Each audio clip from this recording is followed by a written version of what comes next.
to you by Barfoot and Thompson. On the show today, we're chatting with Justin, Head of Property Management from Barfoot and Thompson, Devonport. Let's catch up on his exciting career journey, and a lot has happened in a short time. Welcome to Property Matters.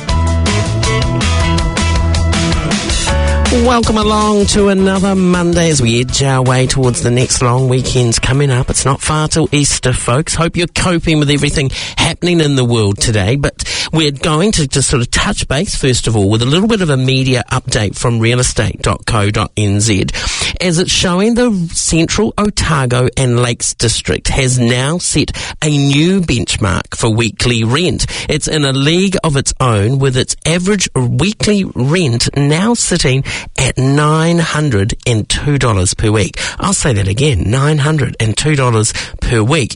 The record high for the region means renters are now paying almost $100 more per week than they were in February of 2025, when the average rent was $805. Vanessa Williams, spokesperson for realestate.co.nz, says the $900 figure is a defining moment for the market.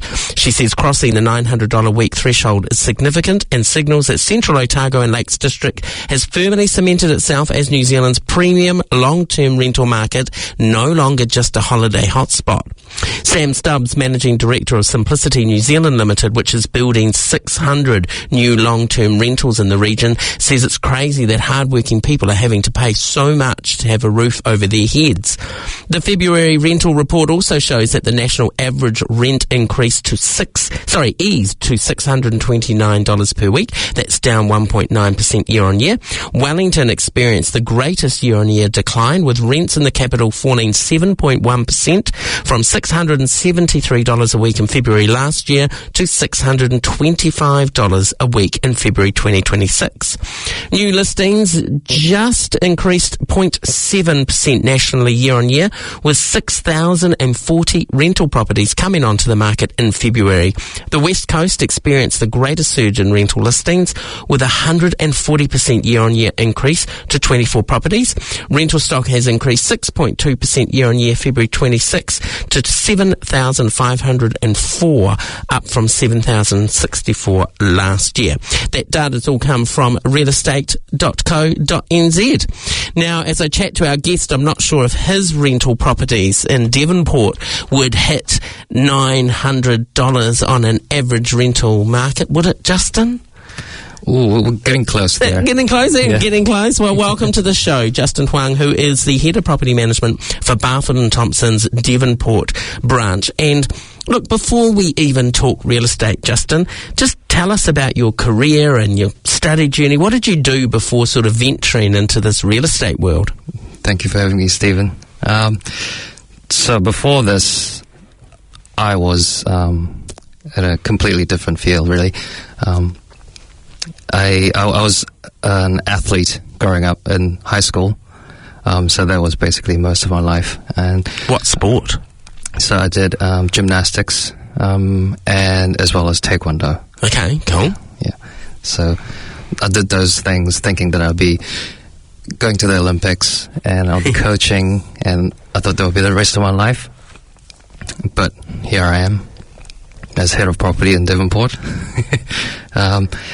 So after high school, and because my sporting career came to a halt because of some injuries. Some broken wrists stopped me from doing gymnastics. After that, when I went over to taekwondo, a meniscus injury stopped me from doing taekwondo. And then I was at a cross point between, do I try to go back to sports or do I go into uni? My parents kind of pushed me into going to uni, so I dropped the sports and went into physiotherapy. Ah, okay. Yeah.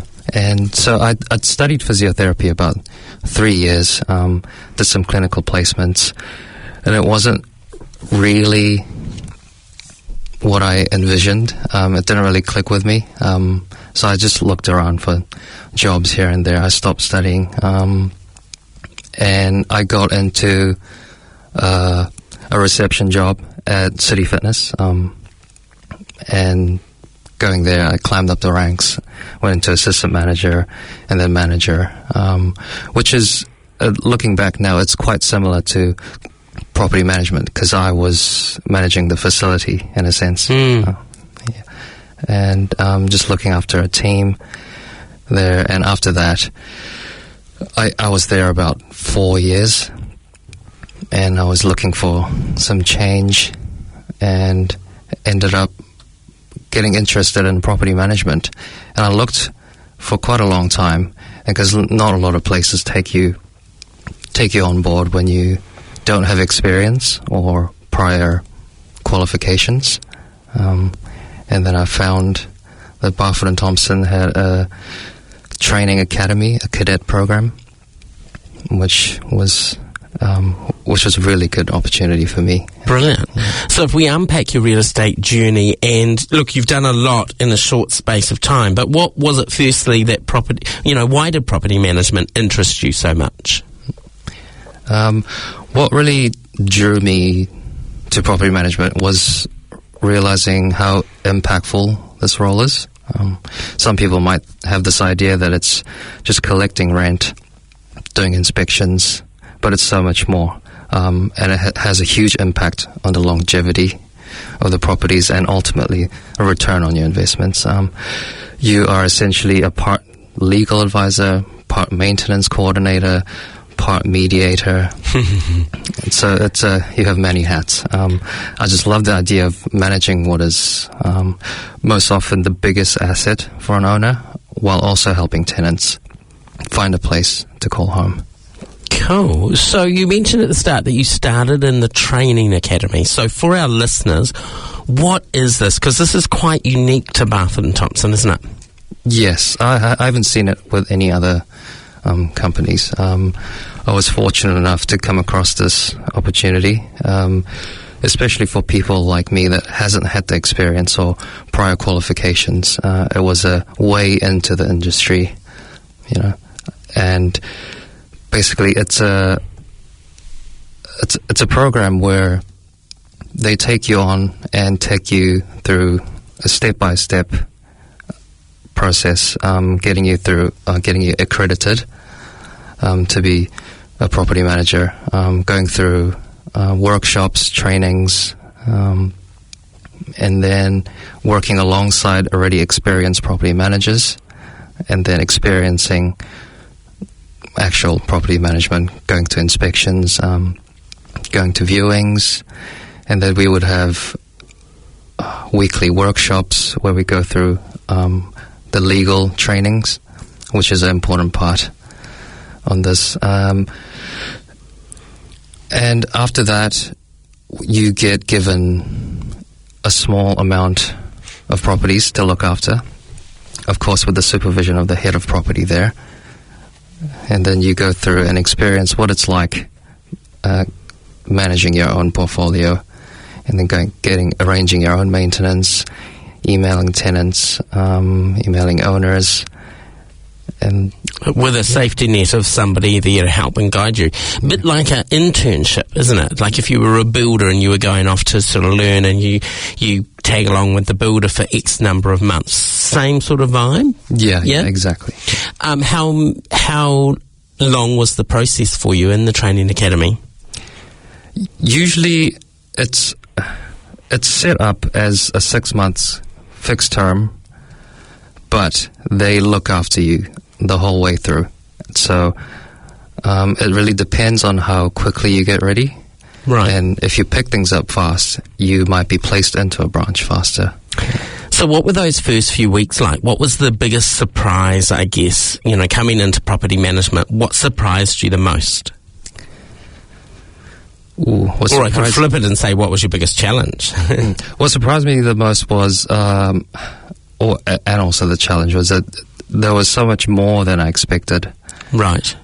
As I said, it's not just inspections and collecting rent. There's so many aspects of the job that you learn as you go, and nothing is black and white. And then all the experience you get, helps you towards being a better property manager later down the line. And how do they monitor you along the journey? Are there assessments that you have to complete, or are you just physically watched as you do things? Like how do you know that you've passed? We go through the assessments and online modules all at the same time. So we have to pass the online modules as well. So it takes some study on the side. And then we get supervised and get assessments every now and then from the head of property. And then you get quizzed, you get asked questions for different situations, and then later on you'll have a final kind of assessment to see if you're ready. And then if you're not, you just have to keep trying. And if you are ready, do they then place you out in the branch, or is it your job to go and try and find now that next step in your career journey? Yes, so when you're basically ready to go out, you'll be placed into a branch. They will place you into a branch, and you are essentially there for about a week or two, experiencing what it's like working at an actual branch as an actual property manager. And if you like the branch, you get along well with the people, and if the branch manager and the head of property there likes you enough, maybe they'll take you on. If not, you're going to have to keep trying. Yeah. Do you have a personal sort of favourite memory from your time in the training academy? Anything crazy happen? I'm putting them on the spot here. Ooh. No funny stories? Something crazy. Nothing crazy, really. Not from memory. So what was it like graduating then at the end? Graduating, it really felt like a massive win. Nice. There was so much support, and this job isn't really for everyone, and it felt like I had keys to a new career. There's a real sense of pride because Barfoot and Thompson is a industry-leading company with more than 20,000 properties under management, and you know that if you've made it through the academy here, you're ready for the front line. That's cool. Who would you recommend thinks about this as a journey, the training academy I'm meaning? Who do you think it suits? I would, firstly, you would need some resilience, generally organised, and genuinely likes people, because it's a people job. You're managing relationships. If you enjoy a desk job, but if you don't really enjoy a desk job where you're staying in one spot, then this might be for you. We had your general manager on a few weeks ago, and he talked about the fact that one of his biggest learnings in his first year in that role is how much property management is all about people. Your owners, your tenants, your tradespeople, everything's people. Would you agree did that surprise you, that the amount of elements to people contact? Oh, absolutely. I thought everything would be quite black and white, just structured systems. While that is the case, there's a lot of people element to it. You have to deal with disputes. You have to approach relationships in a certain way to get the best outcomes. So then you graduated, and my understanding is you headed off to be a property manager for the first year at the Whangaparoa branch. What was your biggest learning heading there? Beautiful spot to head for your first branch, can I say? Oh, yes. It was a good area. Moving to Whangaparoa branch as a property manager, it was basically like a proving ground for me. I would say that my biggest learning there was that there's always more to learn in this field. Not every situation is black or white. The Residential Tenancy Act has a word reasonable everywhere, and it can be confusing for many people. This just stresses how important it is for us to stay on top of our new legislations, changes, and being able to adapt to different situations. So was it easier or harder than you expected? Once you left the safety net of the training academy, you're now not on your own, because I'm sure there was a team supporting you, but you were in charge of a larger portfolio. Was it easier or harder? It was definitely harder. A lot more pressure. The hardest thing I would have to say is the emotional weight, I guess, in a way. You are dealing with people's homes and their hard-earned investments. And when a pipe bursts at 11 p.m. on a Sunday, you're the one who has to coordinate the fix. And balancing the needs of both the tenants and owners, who might often have opposing goals, can be tricky. Absolutely. What do you think's the hardest part of being a property manager? It's with those tricky situations, you need to make educated, decision. And it's not always, you have to. Sometimes it takes a lot of back and forth with your teammates as well, who's had more experience. To be able to get there. Yeah. Backing up that team.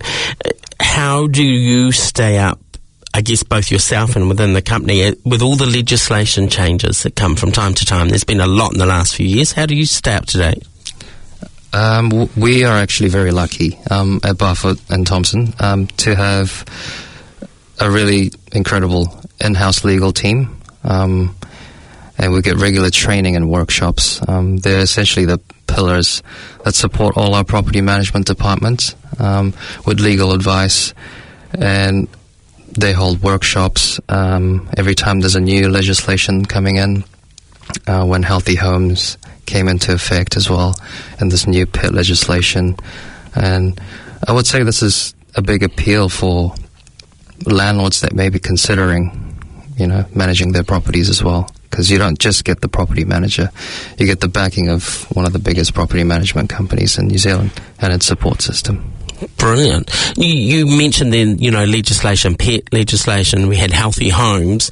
How did you and your team cope through the Healthy Homes stage? And do you believe, property managers versus the private landlord, you were able to really offer something in this space? Oh, absolutely, yeah. Healthy Homes standards was massive. It was probably one of the busiest times of the year last year, leading up to July. We managed the inspections, sourced the trades, ensured the 13A statements or certifications were filed properly. Most owners wouldn't have known where to start with specific requirements or heating calculations, things like that. And the thing with Healthy Homes that we have to be careful is the MBIE audits happen not just to property management companies, but individual landlords that manage their properties themselves. And improper documentations or overlooking certain areas, just thinking, the house was warm when I was there. It doesn't really need a heat pump. Doesn't count. Yeah, it doesn't count.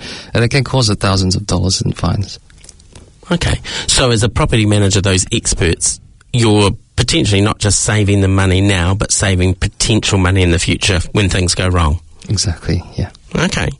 And do you look back on your year in Whangaparo? Was there any special moment or highlight or something you look back with fondness?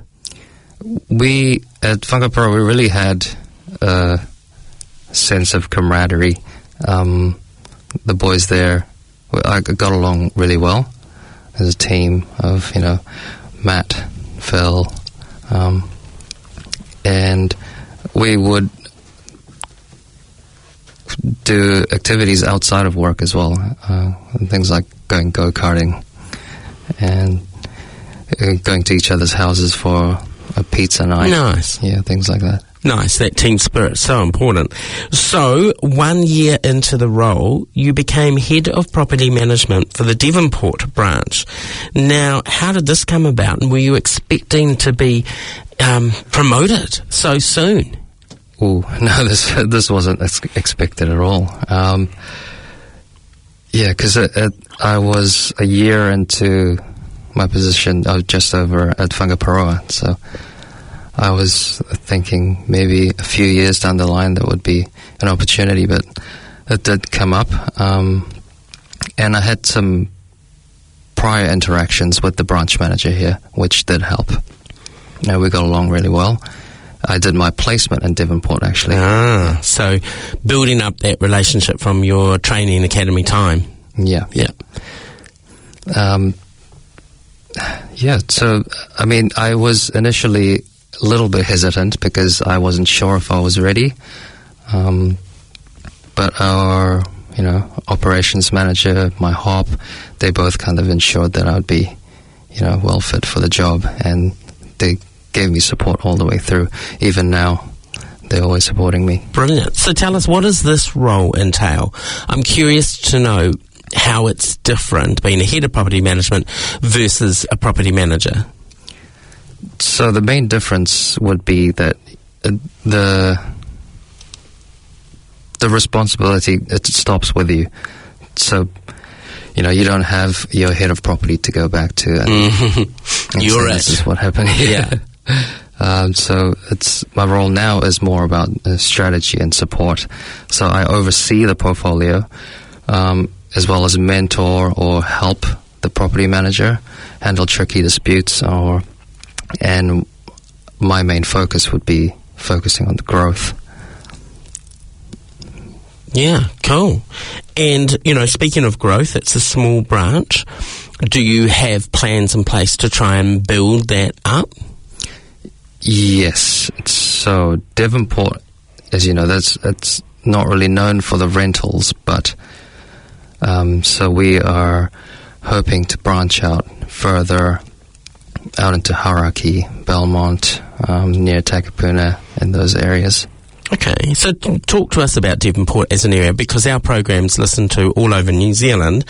For someone listening in the South Island who might not know much about what Auckland's landscape is, how would you describe Devonport to someone? Because it is a little bit unique. It is. I'm actually still, finding out more areas of Devonport myself. But for those outside Auckland, Devonport is it's a really beautiful seaside village with a soul, I say. That's nice. It's full of heritage villas, beaches, has a really tight-knit community. Our property manager, Tina, actually, she's been in Devonport for over 20 years, and she knows just about everyone. So if we go out on a walk to get coffee, she'll be stopped about every 10 metres to have a chat and hi. Still got that community vibe happening. Yeah. You mentioned it being seaside. Of course, it's got the ferries that can run straight across to the city. So I guess, in this day of petrol prices going up and potentially petrol disappearing on us, how cool to live in a place that you can jump on a ferry to get across, exactly. Use that public transport. Yeah, it's just a 12-minute ferry ride from CBD. But you've missed the biggest thing, Justin. I thought when I said describe Devonport, the first thing you'd say is it has the best chocolate shop in the country because it's got Devonport chocolates. It's very bad whenever I'm in that area. Very bad, because that shop just calls me in, literally screams. Are you a fan? I have tried it, and I am a fan. Yes. That would have been really awkward if he said no. I'm lactose intolerant, and that was the end of the conversation. Mind you, I was up in Mangawhai this week, and the fabulous Bennett's chocolates there. I'll give you a big tick too. But I digress, as I often do. So why do you think Devonport and the surrounding areas, you mentioned Hauraki, etc., North Shore, why do you think it's a good investment area? It's because there's always... we get a lot of people, people looking for rent, especially with all the amenities close by in the area. And in Devonport in particular, I found that commands quite a higher rent compared to the other areas, with 3-bedroom homes that are averaging higher than $850 up to $1,000. Luxury villas, we have quite a few that are exceeding 1.5k per week. Wow. Is that because you are, I guess you're getting the heritage, you're getting the beaches, you're getting the ferries, you're getting that community? Is that what's bumping those prices up? I think so, yes. Yeah, okay. So what is the average rent in your area at the moment?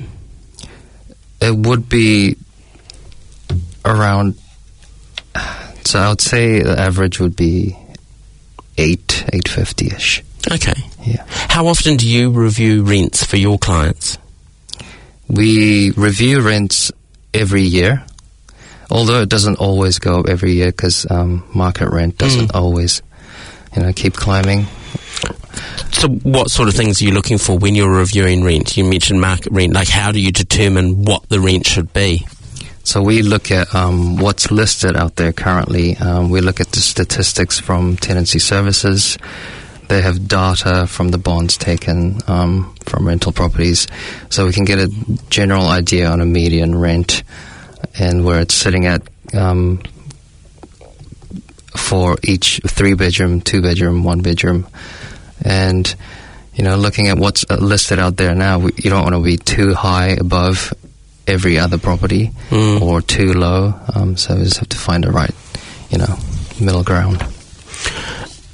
What happens if a tenant comes back to you and says, I appreciate you've put the rent increase, but we're just not able to go any further? Do you sometimes go back to the owner and go, hey, this is a good tenant, we need to hold on? Like, is there a negotiation process? Yes, it's always open for, discussion.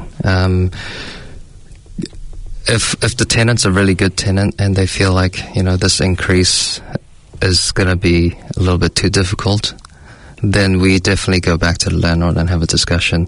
Is it worth them leaving and then us getting some vacancy time in between? Or can we keep to this rent and maybe increase later in the year? Nice. Yeah. Do you have aspirations to be an investor yourself? Yes, yeah. I'd say you can't really live and breathe in the industry without wanting a piece of the pie yourself. Seeing the long-term wealth property creates for our clients is the best advertisement for doing it yourself.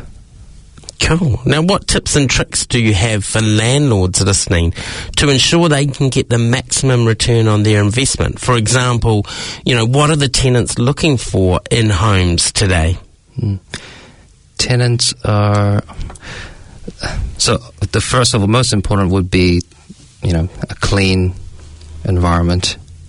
So, keeping up with maintenance items like the gutters, roof treatments, house washes, hedges, and sometimes a worn-down property, a fresh coat of paint prevents massive bills later. So do you give advice, like when you go and look at a property, do you kind of walk around and then give feedback to the owner on what improvements they could make before you work out what that final rent price will be? Yes, of course, yeah. Usually we'll go through the property together for an appraisal. We'll have a walk around. A lot of the times the properties are usually quite nicely presented and ready if they are already thinking about renting, but there are times where we have to suggest certain changes so that it becomes more appealing for the tenants. What are tenants looking for today? Like, I mean, in my day as a property manager, it was always the garage and the dishwasher. I think for me, when I go look at a property, the first thing I check out is the kitchen. Is it going to be good fun to cook in? And definitely, is there a dishwasher? What are tenants looking for on the shore? Yes, the dishwasher is actually quite a big thing that we get often. So a nice kitchen, obviously, and a backyard would be good. Okay. Because we're getting 3-bedroom properties are typically the most popular, and we're getting families in, and they want kids to play in, a space for kids to play in, fully fenced, ideally, and a garage. Yeah. Is there much apartment living in Devonport? Devonport, no, there's not many apartments around. There's a couple of apartment buildings that we have properties managed in, but not many apartments. Okay. So what is the market like at the moment in Devonport and surrounding areas? For those wanting to rent, is there plenty for tenants to choose from, or is it slim pickings? Right now, well, in terms of rent price, it's remained somewhat flat, but no big movements there. But we are seeing an increase in renters looking, which is a good sign for landlords. Just in the past few months, we've had many people searching for rentals, and we've already let out all our vacant properties, so we don't have any more to rent out to. That's a good problem to have. So this I would say is an important time for landlords to take a more pragmatic approach to when pricing their rent as well. Properties at the right price are getting snatched up quite quickly. Okay. So rather than chasing the market down and getting the listing on with the right price from the get-go will make quite a difference to the vacancy time. So what can a tenant do to make their own application stand out for you? This one, one of the important ones, making sure you fill out everything on the application form. There are so many times where we have to keep going back and forth, asking for more information. And while this is happening, we might have another application that's completed everything. It's gone through all the checks and went to the landlord. It's got the approval, and they're getting it. So recent years, the Privacy Commissioner sort of set up a two-step process for applications where you can provide a certain amount now, and then if you've made it through to the preferred next stage, you can provide more. Do you find, though, and is it helpful if most people just fill it all out at the beginning? Because I imagine your job's pretty busy.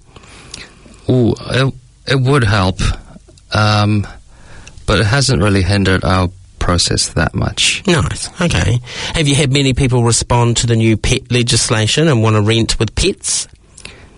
It's not many in our area that we've experienced yet, but it's definitely a positive for tenants out there. We've definitely had a few properties where they wouldn't normally take pets, but we were able to find tenants quicker because this legislation has opened up. So a bit of a selling point, I guess. Have you had any strange pet requests? Not yet. Okay, not yet. No one's imported a monkey we need to know about or anything like that? No. With winter coming, as a property manager, winter's around the corner, sadly. What sort of maintenance things are you thinking about now for your properties? So this would be a good time for our gutter cleaning, especially those ones with trees overhanging, a lot of branches and leaves falling.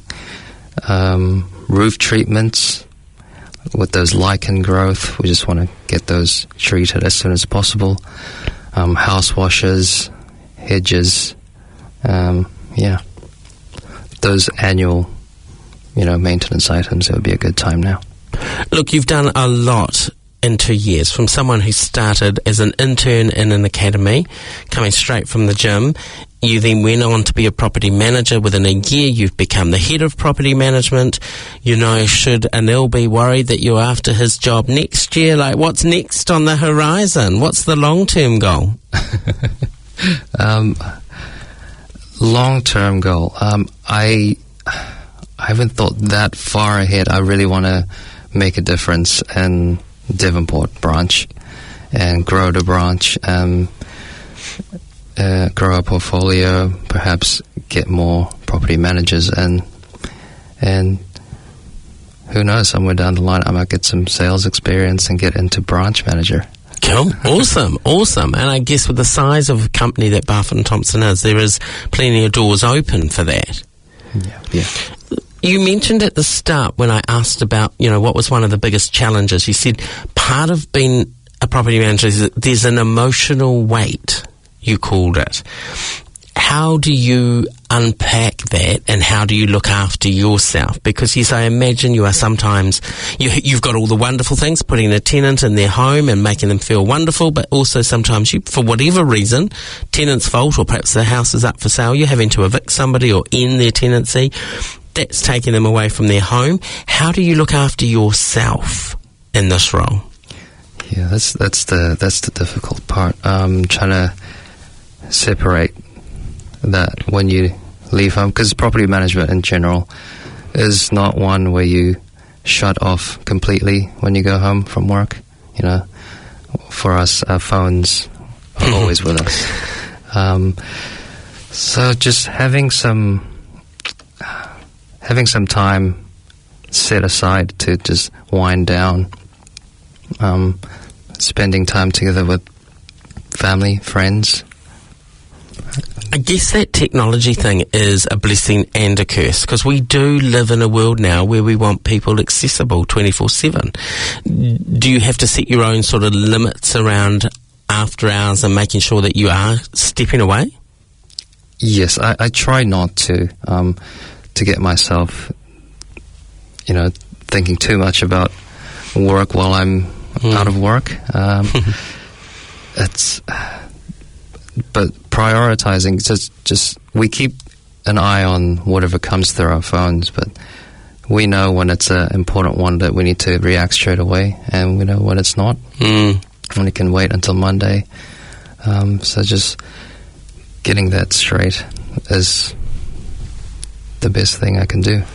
Brilliant. When you think back to your gymnastics and taekwondo days, and even, I guess, the physiotherapy, were there skills or disciplines you took from that space that you've brought into your job now?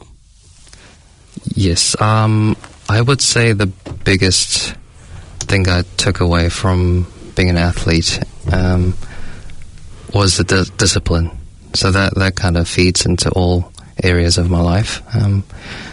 Being able to stick to a regiment and just being conscientious. Having discipline really helped with whichever role I went into. I tend to, I think in gym as well, I climbed quite relatively quickly. Yeah. You have a Korean background. What's the culture like in Korea for investing? Do you know? Do Korean people like to invest in property? They do, but I don't really hear many from Korean investors. But I am open to them, coming to me if they have any questions. I'm just curious, because often when we chat to people from different parts of the world, every country has their own sort of way and whether property investment is big. But I'm not too sure about Korea. Yeah. When did you last go back? You probably have a better idea about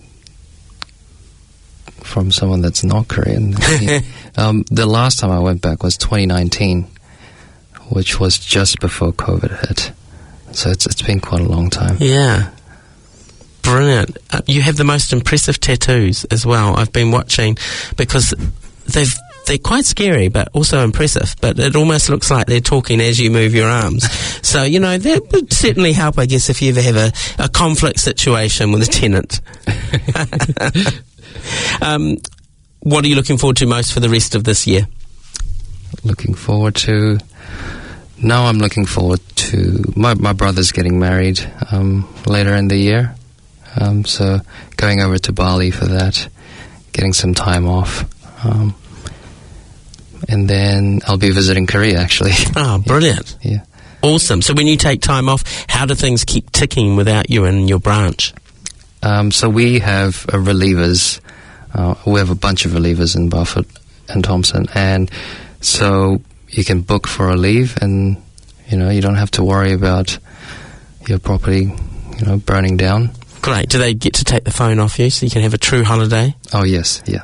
That's fantastic. That's worth its weight in gold. Justin, congratulations. What a journey, just in such a short time, to go from cadet to property manager to head of property management. As you can probably hear down the phone, he's a very humble, shy man, but oh my goodness, doing amazing things.